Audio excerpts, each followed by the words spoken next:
приятели, и днес ще ви покажем глич на Грани 1. Влизате в Грани, може да е на практик, ще предпочитам на практик, защото ако е на нормално ще нашера. Аз съм асистентката му. Това е асистентката, която чувате.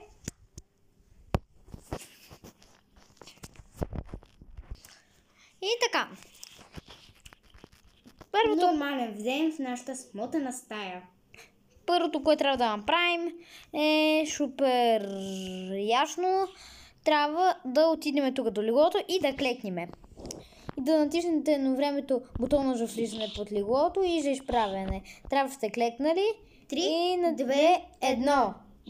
И трябва да излезете. И така ставате по-ниски от масата. Ето, Дори когато аз сте съм прав, изправени. аз съм прав. Ето тук може да видите иконката. Сега глича трябва да дойдете по стълбите надолу. Ставате и много бърз. Виж какъв си бърз. Като задължително условие е да не падате по стълбите. Трябва да бъдете винаги изправени. Да.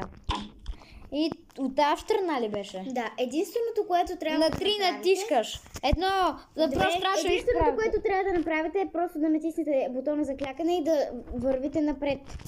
С Както виждате, аз ще го правя. контролера. Правим го на 3, 2, 1. Хора, не съм го фейквал, не съм го гличвал, не... Здравей, бабче. Не знаех, че толкова секси. Така, тук могли по стълбите да се... Не, това ще нишъка. Могли така да мина. И тук да се изправя. Не. Какво има в багажника? Храна. Както виждате, глича работи. Пробвайте го, препоръчвам ви. И тук просто трябва да бягате от къщата малко. Това трябва да къща на Грани. Принцип отвътре изглежда по-малко. Виж го. Това е като шосета. Това е като шосета. Цяло измерение. И тук вече гличвата напълно вече. Победихме.